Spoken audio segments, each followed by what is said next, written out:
അസ്സലാമു അലൈക്കും വറഹ്മത്തുള്ളാഹി തആല വബറകാതുഹു. അന്ന് കൃത്യം 4 മണിക്ക് തന്നെ അതാ ഉസ്താദ് ഉറക്കമുണർന്നു. യാ അല്ലാ, പഠിച്ചോനെ, തഹജ്ജുദിന് സമയമല്ലേ, സമയം തെറ്റിയോ? ഉസ്താദ് ഫോൺ എടുത്ത് നോക്കി. ഇല്ല, ഓ കറക്റ്റ് സമയം. സാധാരണ രീതിയിൽ 3:30-ക്കൊക്കെ ഉണരാറുണ്ട്. ഇതിപ്പോൾ അല്പം നേരം വൈകി കിടന്നുകൊണ്ടായിരിക്കും. ഉസ്താദ് തൻ്റെ ഭാര്യയെ ശ്രദ്ധിച്ചു. ഹോ, നല്ല ഉറക്കാണ്, ഉറങ്ങിക്കോട്ടെ. ഞാനിവിടെ നിന്ന് എഴുന്നേൽക്കുമ്പോൾ അവൾക്ക് അനക്കമുണ്ടായിട്ട് അവൾ ഉണരുമോ റബ്ബേ? വേണ്ട, അല്ലെങ്കിൽ ഇടഞ്ഞു നിൽക്കുന്ന പോലെയാണ് അവൾ. ഉസ്താദ് പതുക്കെ ബെഡിൽ അനങ്ങാതെ അവിടെ നിന്ന് എഴുന്നേൽക്കുന്നു. നേരെ അതാ പുറത്തേക്ക് പോകുന്നു. ഉസ്താദ് ഉളൂഹ് ചെയ്ത് അതാ അകത്തെത്തുന്നു.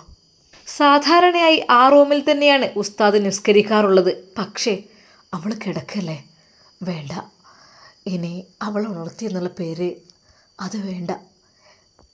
ഇന്നലെ രാത്രി തന്നെ എസ് ഇല്ലാതെ കിടക്കലില്ല എന്നൊക്കെ പറഞ്ഞിട്ടാണ് കിടന്നത്. അല്ലാ, ഉറങ്ങുന്നുണ്ട്, ഉറങ്ങിക്കോട്ടെ. ഉസ്താദ് പതുക്കെ തൻ്റെ മുസല്ല എടുത്തുകൊണ്ട് ആ ഇടനാഴികയിൽ അതാ മുസല്ല നിർത്തി നമസ്കരിക്കുന്നു.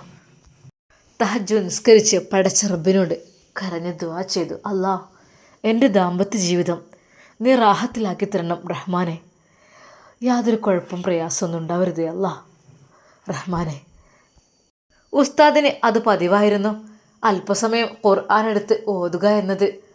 പക്ഷേ മുസ്ഹഫും തൻ്റെ റൂമിലെ ഷെൽഫിൽ തന്നെയാണ്. ആ റൂമിലേക്ക് അങ്ങ് കടക്കുമ്പോൾ അവളെങ്ങാനും ഉണർന്നു കഴിഞ്ഞാൽ അറിയില്ല. ഉസ്താദ് പതുക്കെ മുസല്ലയിൽ നിന്ന് എഴുന്നേറ്റ് മുസ്ഹഫ് എടുക്കുവാൻ വേണ്ടിയിട്ട് തൻ്റെ റൂമിലേക്ക് പതുക്കെ പ്രവേശിക്കുന്നു.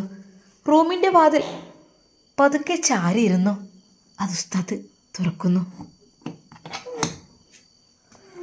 അല്ലാ, പഠിച്ചോനെ, ഉണരാതിരുന്നാൽ മതിയായിരുന്നു. ഉസ്താദ് പതുക്കെ നടന്ന് അതാ മുസ്ഹഫ് എടുക്കുന്നു. മുസ്ഹഫിൻ്റെ തൊട്ടടുക്കലായി വെച്ചിരുന്ന ആ ഒരു ബൈക്കിൻ്റെ കീ അതാ താഴേക്ക് വീഴുന്നു. അല്ലാ, ഉസ്താദ് പെട്ടെന്ന് അതെടുത്തു. അതാ അവൾ ഉണർന്നു കഴിഞ്ഞു. എന്താ ഇത്, എന്തിവിടെ ശബ്ദം? അവൾ തിരിഞ്ഞും മറിഞ്ഞും കിടന്നു. ഉസ്താദ് ഒന്നുമില്ല, അതൊരു കീ. എന്താ ഈ സമയത്തൊക്കെ എഴുന്നേറ്റ് ഇവിടെ ലൈറ്റൊക്കെ ഇട്ട് വെച്ചിരിക്കുന്നത്? അത് അവിടെയുള്ള ലൈറ്റ് ഞാൻ നിസ്കരിക്കുവാൻ വേണ്ടി എഴുന്നേറ്റതാണ്. ഞാൻ എൻ്റെ മുസ്ഹഫ് എടുക്കുവാൻ വേണ്ടിയിട്ട് വന്നതായിരുന്നു, ഉസ്താദ് ധൈര്യത്തോടു കൂടി പറഞ്ഞു. എന്താ ഇത്, ശരിക്കും കിടന്നുറങ്ങാനും സമ്മതിക്കൂലേ? അല്ലെങ്കിൽ ഉറക്ക് ശരിയാവുന്നില്ല. അവൾ വീണ്ടും അതാ തിരിഞ്ഞു കിടന്നു. പാവം ഉസ്താദ് മുസ്ഹഫുമായി അതാ സിറ്റൗട്ടിൻ്റെ ആ ഭാഗത്തേക്ക് ചെല്ലുന്നു. കാരണം ഞാൻ ഖുർആൻ ഓതുന്നത് കേട്ട് കഴിഞ്ഞാൽ ഒരു പക്ഷേ അവൾക്ക് ദേഷ്യമാണെങ്കിലോ എന്ന് കരുതിയിട്ട് ഉസ്താദ് ഖുർആൻ എടുത്തുകൊണ്ട് അതാ തായരിൽ പോയിരുന്ന് പാരായണം ചെയ്തുകൊണ്ടിരിക്കുന്നു. അഊദു ബില്ലാഹി മിനശ് ശൈത്വാനിർ റജീം. പതുക്കെ ഓതാനും വയ്യ, എങ്കിലോ കൂടുതലായിട്ട് ശബ്ദമെടുക്കാനും വയ്യ. അതിനിടയിലാണ് ഉസ്താദ് ഓതിയത്. എന്നാൽ ആ ഒരു സമയത്ത് ഖുർആനിൻ്റെ മനോഹരമായ ആ ധ്വനികൾ അതാ ഒഴുകിക്കൊണ്ട് സീനത്തിൻ്റെ ചെവിയിലേക്ക് എത്തുന്നു.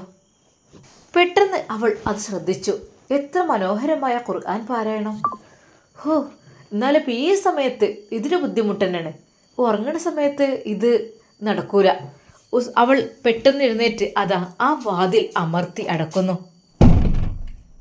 വല്ലാത്തൊരു വാതിൽ അവൾ അകത്തേക്ക് കുറ്റിയിട്ടു. അകത്തേക്ക് ഖുർആൻ പാരായണത്തിൻ്റെ ശബ്ദം കേൾക്കുന്നുണ്ട് എന്നതിൻ്റെ പേരിലാണ് അവളതങ്ങനെ ചെയ്തത്. ഉമ്മയുടെ റൂമിലും ലൈറ്റ് കാണുന്നുണ്ട്. ഉമ്മ നിസ്കരിച്ച് അതാ ഓതുകയായിരിക്കും. കുറച്ചു സമയം ഖുർആൻ പാരായണം ചെയ്തപ്പോൾ അതാ സുബഹിൻ്റെ ബാങ്കുലി കേൾക്കുന്നു പള്ളിയിൽ നിന്ന്. അല്ലാ, ബാങ്ക് കൊടുത്തു, ഞാൻ പള്ളിയിൽ പോട്ടെ, ഞാൻ എൻ്റെ പ്രിയപ്പെട്ടവളെ വിളിക്കട്ടെ. വാതിൽ അടച്ചിട്ടുണ്ടല്ലോ. സീനു, സീനു, സീനത്തെ. അവൾ വാതിൽ തുറന്നില്ല. പടച്ച റബ്ബേ, ഖുർആൻ അങ്ങോട്ട് വെക്കും വേണം. ഇനിയിപ്പോൾ ഈ സമയത്ത് വിളിച്ചില്ലെങ്കിൽ ഞാൻ മാത്രം സ്വർഗത്തിൽ പോയിട്ട് കാര്യമില്ലല്ലോ, അവളും കൂടെ എൻ്റെ കൂടെ വരേണ്ടതല്ലേ. അവളെൻ്റെ ജീവിതത്തിലേക്ക് ഞാൻ കൈപിടിച്ച് കൊണ്ടുവരണ്ടേ. സീനത്തെ മോളെ സുബഹി ബാങ്ക് വിളിച്ചോട്ടോ. ഉസ്താദിൻ്റെ ശബ്ദം കേട്ട് ഉമ്മ അപ്പുറത്തേക്ക് കേൾക്കുന്നുണ്ടായിരുന്നു. റബ്ബേ, എന്താ ഇത്? ഓടിട്ട വീടായതുകൊണ്ടും ശരിക്കും ശബ്ദം പുറത്തേക്ക് അങ്ങോട്ട് കടന്നിരുന്നു. ഉമ്മ വാതിൽ പതുക്കെ തുറന്നു. മോനെ, മോനെ. എന്താടാ മോനെ അവിടെ നിൽക്കുന്നത്? റൂം എന്താ അടച്ചിട്ടുണ്ടോ? ഉമ്മ അത് മോനെ. എന്താ മോനെ? ഉമ്മാൻ്റെ കുട്ടി എന്താ? ഞാൻ മുസാഫ് ഒന്ന് അവിടെ വെക്കാൻ വേണ്ടിയിട്ട്. അപ്പോൾ സുബഹിന് ബാങ്ക് കൊടുത്തപ്പോൾ നമ്മളത് വിളിക്കുകയായിരുന്നു. അല്ല, എൻ്റെ കുട്ടി എങ്ങനെ ഇവിടെ എത്തിയത് പുറത്ത്? വാതിൽ എന്താ ഉള്ളിൽ കടിച്ചിട്ടുണ്ടോ? ഉമ്മാക്കാകെ ടെൻഷനായി. അതൊന്നുമില്ല ഉമ്മ, അതോളം ഇപ്പം നേരെ. ആയിക്കോട്ടെ ഉമ്മ, എനിക്ക് പള്ളിയിലേക്ക് പോകണം. എൻ്റെ ഷർട്ട്സ് മുഴുവൻ അതിനുള്ളിലാണ്. അപ്പോൾ ഞാനൊന്ന് വിളിച്ച്. ആയിക്കോട്ടെ മോനെ, വിളിച്ച് നോക്ക്. പിന്നെ സുബഹി തെറ്റണ്ടെന്ന് പറയട്ടോ. ചിലപ്പോൾ ശീലം ഉണ്ടാവില്ലേ. നമ്മൾ കുട്ടികളെ പറഞ്ഞിട്ട് കാര്യമില്ല. കാരണം ചില കുട്ടികൾക്ക് വീട്ടിൽ നിന്നൊന്നും ശീലമായിട്ടുണ്ടാവില്ല. അപ്പം പിന്നെ അവരെ പറഞ്ഞിട്ട് കാര്യമില്ലല്ലോ. ശീലിപ്പിക്കുന്നിടത്താണല്ലോ മോനെ എല്ലാം. എടി സീനോ, ഉസ്താദ് വീണ്ടും വിളിക്കുന്നു. മോളെ, എനിക്ക് പള്ളിയിലേക്ക് പോകണം. ആ ഡ്രസ്സൊന്ന് എടുക്കണം എനിക്ക്. എൻ്റെ ഷർട്ട് എവിടെയാണ്? ഇതിട്ട് പോകാൻ പറ്റില്ല. അവൻ്റെ റബ്ബേ, എന്തൊരു ശല്യാണിത്. എന്താണ്? അല്ല മോളെ, നിസ്കരിക്കണ്ടേ? ബാങ്ക് കൊടുത്തല്ലോ. ബാങ്ക് കൊടുത്തിട്ട് കള്ളാവൊന്നുമില്ലല്ലോ. കുറച്ചും കൂടി കിടക്കട്ടെ. എനിക്ക് കയ്യൂലിട്ടെ ഈ സമയത്ത് എനിക്ക് നിസ്കരിക്കാൻ. ഞാനൊക്കെ കള്ളാണിന് കുറച്ച് മുമ്പായിട്ട് നിസ്കരിക്കുള്ളൂ. അങ്ങനെയാണ് എൻ്റെ ശൈലി. മോളെ, നീ ഇപ്പോൾ ഏതായാലും ഉണർന്നതല്ലേ? എൻ്റെ മോള് നിസ്കരിച്ച് വേണമെങ്കിൽ കിടന്നോ, എന്നാലും വേണ്ടില്ല. നിസ്കരിച്ച് കിടക്കുന്നത് അത്ര നല്ലതല്ല കേട്ടോ. ബർക്കത്തൊക്കെ ചോർന്നു പോകാനും അതൊരു കാര്യമാവും. ബർക്കത്ത്, ഇവിടുത്തെ ബർക്കത്ത് എന്താ എനിക്ക് മനസ്സിലായി. ഇതൊക്കെ തന്നെയല്ലേ ഇവിടുത്തെ ബർക്കത്ത്. ഞാൻ എൻ്റെ ഷർട്ട് നിൽക്കട്ടെ. ഉസ്താദ് വളരെയധികം മാന്യതയോടെ അതാ അകത്തേക്ക് കയറി ഷർട്ട് എടുത്തു. അതെ, നിങ്ങൾ പള്ളിയിൽ പോയിക്കോളി, കുഴപ്പമില്ല. പക്ഷെ വേറെയുള്ളവരെ ബുദ്ധിമുട്ടാക്കരുത് കേട്ടോ. എനിക്ക് ഉറക്കം നഷ്ടപ്പെട്ട് തലവേദന നിങ്ങൾക്ക് അറിയണമല്ലേ. ഇന്നലെ രാത്രി എപ്പോഴാണ് ഞാൻ കിടന്നത്? അവളുടെ ശബ്ദം. വേണ്ട മോളെ, നിസ്കരിച്ച് കിടന്നോ, കുഴപ്പമില്ല, ഞാൻ പോയിക്കോളാം. ഉസ്താദ് അവിടെ നിന്ന് ഇറങ്ങി. പള്ളിയിലേക്ക് നടക്കുമ്പോൾ ഓരോ അടിയിലും ഉസ്താദ് ഓർത്തത്, റബ്ബേ, പടച്ച റബ്ബേ, അല്ലാ, മനസ്സിലൊരുപാട് ആഗ്രഹം പ്രതീക്ഷയുണ്ട് എൻ്റെ ഉമ്മയുടെ നിർബന്ധത്തിന് വേണ്ടിയിട്ടാണ് ഞാനിങ്ങനെ ഒരു കല്യാണം പെട്ടത് കഴിച്ചത് റബ്ബേ. പക്ഷേ എൻ്റെ ഉമ്മയോടും എന്നോടും സഹകരിക്കാൻ അവൾക്ക് മനസ്സ് നൽകണേ അല്ലാ. അന്ന് പള്ളിയിലെത്തി നിസ്കാരം കഴിഞ്ഞ് പടച്ച റബ്ബിനോടും ഒരുപാട് ദുആ ചെയ്തു. പെട്ടെന്ന് വീട്ടിലേക്ക് പോരുവാനേ ഉസ്താദിന് തോന്നിയില്ല. ഒന്നുകൂടി നേരം വെളുത്തോട്ടെ എന്ന് കരുതി. ഒരു പക്ഷേ ഇപ്പോൾ തന്നെ ഞാൻ തിരിച്ചു വന്നു കഴിഞ്ഞാൽ അവൾ എണീറ്റിട്ടില്ലെങ്കിലോ? അല്ലാ, അത് വേണ്ട. അവളെ എണീപ്പിക്കാതിരുന്നാൽ ഞാനാവും അതിൻ്റെ കുറ്റക്കാരൻ. പെട്ടെന്ന് തന്നെ ഉസ്താദ് പള്ളിയിൽ നിന്ന് ഇറങ്ങി. എന്താ നേരത്തെ ധൃതി പിടിച്ചു പോകുന്നത്? എല്ലാവരും ചോദിച്ചു. പിന്നെ അവർക്ക് മനസ്സിലായി, ഭാര്യ ഉണ്ടല്ലോ. അത് ശരി, ആയിക്കോട്ടെ പോയിക്കോ. അവർ അവനെ കളിയാക്കിക്കൊണ്ടാണ് അത് പറഞ്ഞത്.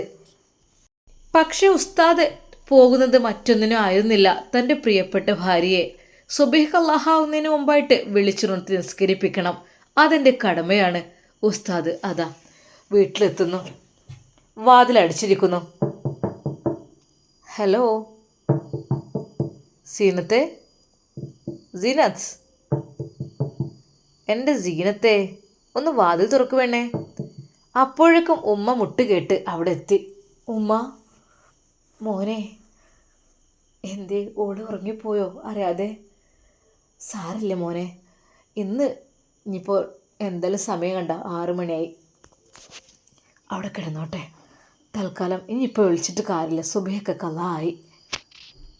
ഉമ്മ എന്ന് വെച്ച് ഇങ്ങനെ കിടക്കുന്നത്, ഈ സമയത്ത് കിടക്കുന്നത് ശരിയല്ല മോനെ. എന്താ ചെയ്യുക?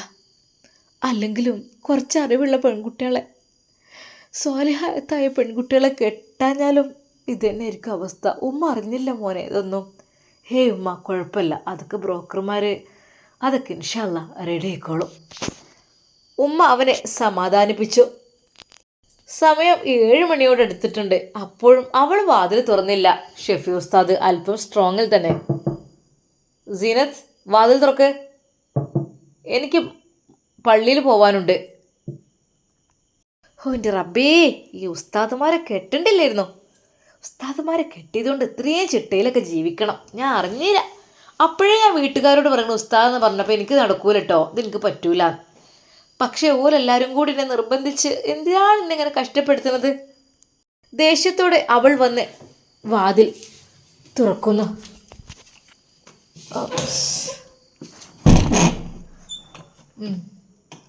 ഉസ്താദ് അകത്തേക്ക് കയറി. സീനത്തെ, സുബഹി നിസ്കരിച്ച മോളെ? സുബഹി നിസ്കരിക്കാൻ സമയമായിട്ടൊന്നുമില്ലല്ലോ, കണ്ടില്ലേ വെളിച്ചം വെച്ച് വരുന്നുള്ളൂ. എൻ്റെ പെണ്ണെ, സുബഹയൊക്കെ കളായിപ്പോയില്ലേ, ഇനി എന്ത് ചെയ്യാം? ഇന്ന് ഏതായാലും ഞാൻ ക്ഷമിച്ചിരിക്കുന്നു. നാളെ മുതൽ എൻ്റെ സീനത്ത്, എൻ്റെ ഭാര്യ സുബഹി നിസ്കരിക്കണം കറക്റ്റായിട്ട്. തഹജ്ജുദ് നിസ്കരിക്കണമെന്ന് ഞാൻ പറയുന്നില്ല, അത് സുന്നത്താണ്. പക്ഷെ നിർബന്ധമായ നമ്മുടെ നിസ്കാരം അത് കളാക്കാൻ പാടില്ല. അതെനിക്ക് ഇഷ്ടമല്ല കേട്ടോ. അവൾ ദേഷ്യം പിടിച്ചുകൊണ്ട് അതാ പുറത്തേക്ക് പോകുന്നു. ഒരു സമാധാന സുഖം. മോളെ, ഉമ്മ വിളിക്കുന്നു. ഉമ്മ അപ്പോഴേക്കും പാവം ചായയും കടിയും എല്ലാം ഉണ്ടാക്കി വെച്ചിരുന്നു. അവൾ ഫ്രഷായി അതാ അടുക്കളയുടെ ഭാഗത്തേക്ക് ചെല്ലുന്നു. മോളെ, എന്തേ അറിഞ്ഞില്ലേ? അറിഞ്ഞിട്ടില്ല തോന്നുന്നുണ്ടല്ലേ? ഇനി നാളെ അലാറം വെച്ചോണ്ടിട്ടോ മോളെ. പിന്നെ ഷെഫിമോന് നാളെ അങ്ങോട്ട് പോകും, നാളെ മറ്റന്നാളൊക്കെ അങ്ങോട്ട്. എന്നോട് അങ്ങനെയല്ലേ പറഞ്ഞത്? ഒരാഴ്ച കഴിഞ്ഞിട്ട് പോകണുള്ളതാണ് പറഞ്ഞത്. ആയിക്കോട്ടെ, അതല്ലേ ഞാൻ പറയണതേ. മോൾക്ക് മോളുടേതായ ഇഷ്ടത്തിനനുസരിച്ച് എണീക്കണമെന്നുണ്ടെങ്കിൽ അലാറം വെക്കണം എന്നാണ് പറഞ്ഞത്. ഫോണില്ലേ, ഫോണിൽ അലാറം വെച്ചോണ്ടിട്ടോ. എനിക്ക് തഹജ്ജുദ് നിസ്കരിക്കാൻ താല്പര്യമില്ലെങ്കിൽ ഈ ഒരു 5:30 എണീറ്റാൽ തന്നെ മതി. ഇപ്പോൾ ഒരുപാട് ടൈം വൈകുണ്ടല്ലോ. പക്ഷേ എന്നും അങ്ങനെ ആക്കാൻ പറ്റില്ല, അതിനനുസരിച്ച് നമ്മൾ ചേഞ്ച് ചെയ്യേണ്ടി വരും. അവൾ അതൊന്നും ചെവി കൊണ്ടതേയില്ല. ഞാൻ എന്തൊക്കെ തന്നെയും മര്യാദ അനുസരിച്ച് എല്ലാവരും ചെയ്യുന്നത് പോലെ തന്നെ അവളും വന്ന് മുറ്റത്തേക്ക് ഇറങ്ങി ചൂലെടുത്തു. മുറ്റം അടിച്ചു വരാൻ വേണ്ടി തുടങ്ങി. മോളെ, അധികം കച്ചറൊന്നും ഉണ്ടാവുന്നില്ല, ഒന്നങ്ങോട്ട് തോണ്ടിപ്പോര്, പൊടിയൊന്നും വല്ലാതെ പാർപ്പിക്കൊന്നും വേണ്ട. ഒന്നങ്ങോട്ട് ഇതാക്കിയാൽ മതി. ഉമ്മയുടെ ആ ഒരു നിർദ്ദേശം അനുസരിച്ച് അവൾ പെട്ടെന്ന് തന്നെ അവളുടെ പരിപാടി കഴിച്ച് ഇവിടെ എത്തി. മോളെ, ദാ ചായ എടുക്കുക. മോനെ, ഷെഫി മോനെ, ഇരിക്കി. ഉമ്മ ഉണ്ടാക്കിയ നൂലപ്പും ചിക്കൻ കറിയും ചായയൊക്കെ നല്ല ടേസ്റ്റോടു കൂടി അവർ അത് കഴിക്കുന്നു.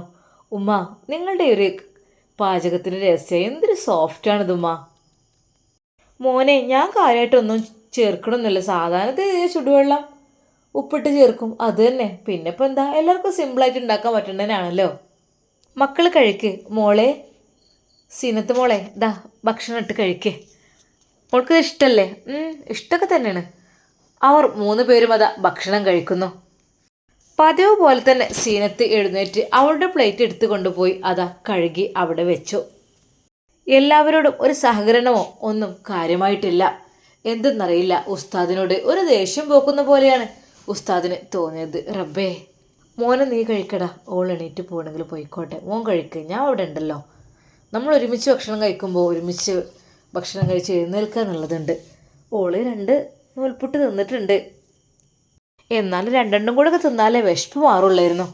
ഉമ്മ പാത്രങ്ങളെല്ലാം എടുത്ത് അത് പുറത്ത് കൊണ്ടുപോയി കഴുകുന്നു. ഉസ്താദിന് അതെല്ലാം കണ്ടപ്പോൾ സങ്കടമായി. പഠിച്ചോനെ, എൻ്റെ ഉമ്മ ഒരുപാട് ആകാംക്ഷയോടെ പ്രതീക്ഷയോടെ ആണൊരു മരുമകൾക്ക് വേണ്ടി കൊതിച്ചത്. ഇപ്പോഴെന്താ ഇവളെന്തൊരു സഹകരണം ഇല്ലാത്ത പോലെ. റബ്ബേ, നമ്മളൊന്നും തെറ്റ് ചെയ്തിട്ടൊന്നുമില്ല. മോനെ, ഓളൊന്ന് വിളിച്ചു നോക്ക്, ഓളെവിടെ? സീനത്തെ, എന്താ പണി? ഞാൻ ഈ വാട്സപ്പൊക്കെ ഒന്ന് റെഡിയൊക്കെ ആയിരുന്നു, ഒന്നും ചെയ്തിട്ടില്ലല്ലോ. കുറേ കാര്യങ്ങളൊക്കെ സെറ്റാക്കാനൊക്കെ ഉണ്ട്, ഒരുപാട് നമ്പറൊക്കെ സേവ് ചെയ്യാനും അങ്ങനെയൊക്കെ ഉണ്ട്. ഉസ്താദ് അവളുടെ അടുക്കൽ വന്നിരുന്നിട്ടും ഉസ്താദിനൊന്ന് മൈൻഡ് ചെയ്യുകയോ ഒന്ന് സംസാരിക്കുകയോ അവൾ ചെയ്തില്ല. സീനത്ത്, ഉസ്താദ് അവളെ വിളിച്ചു. അതെ, ഞാനിവിടെ ഒരു വർക്ക് ചെയ്തുകൊണ്ടിരിക്കുകയാണ്, അതിൻ്റെ ഇടയിൽ കൂടെ എൻ്റെ കോൺസെൻട്രേഷൻ നഷ്ടപ്പെടുത്തരുത് കേട്ടോ. ഭർത്താവിനോടാണ് അവൾ പറയുന്നത്. അല്ലാ, ഇതിപ്പോൾ എങ്ങനെ മുന്നോട്ട് പോകും റബ്ബേ? ഒരു സഹകരണങ്ങളും കാര്യങ്ങളൊന്നും ഇല്ലാതെ ഉമ്മ പാത്രങ്ങളെല്ലാം കഴുകിക്കൊണ്ടെന്ന് വെച്ച് അതാ ചോറിനുള്ള വെള്ളവും വെച്ചു. ഉമ്മ ഞാൻ ഹെൽപ്പ് ചെയ്യാം. വേണ്ട മോനെ, ഇവിടുത്തെ പണി എനിക്കിപ്പോൾ സിമ്പിളല്ലേ, ഞാൻ ഒന്നും എടുക്കണേന്നല്ലേ. മോനെ എൻ്റെ കുട്ടിയോടെ പോയിരിക്കേ. എൻ്റെ കുട്ടി നാളെ മറ്റന്നാൾ മദ്രസയിലേക്ക് പോകേണ്ടതല്ലേ, പള്ളിയിലേക്ക്. പിന്നെ ഇപ്പോൾ ഇവിടെ വന്നിട്ട് ഞാനിങ്ങനെ എടുപ്പിക്കണത് ശരിയല്ലല്ലോ എൻ്റെ പൊന്നു മോനെ. ഉമ്മ കുഴപ്പമില്ലമ്മ, എൻ്റെ ഉമ്മക്ക് വേണ്ടിയിട്ടല്ലേ, എൻ്റെ ഉമ്മയുടെ ദുആയാണ് എനിക്ക് വേണ്ടത്. മോനെ നീ ഇവിടെ ചുറ്റിപ്പറ്റി നിൽക്കാതെ അങ്ങോട്ട് ചെല്ലടാ, അവളുടെ അടുക്കലേക്ക് ചെല്ലേ. ഉമ്മ ഞാൻ ചെന്നോളാം. മനമില്ല മനസ്സോടു കൂടി അതാ സീനത്തിൻ്റെ അടുക്കലേക്ക് വീണ്ടും ഉസ്താദ് ചെല്ലുന്നു. ഇൻഷാ അല്ലാ നമുക്കിതിൻ്റെ ബാക്കി ഭാഗം നാളെ കാണാം. അതുവരേക്കും എല്ലാവർക്കും അസ്സലാമു അലൈക്കും വറഹ്മത്തുള്ളാഹി തആല വബറകാതുഹു.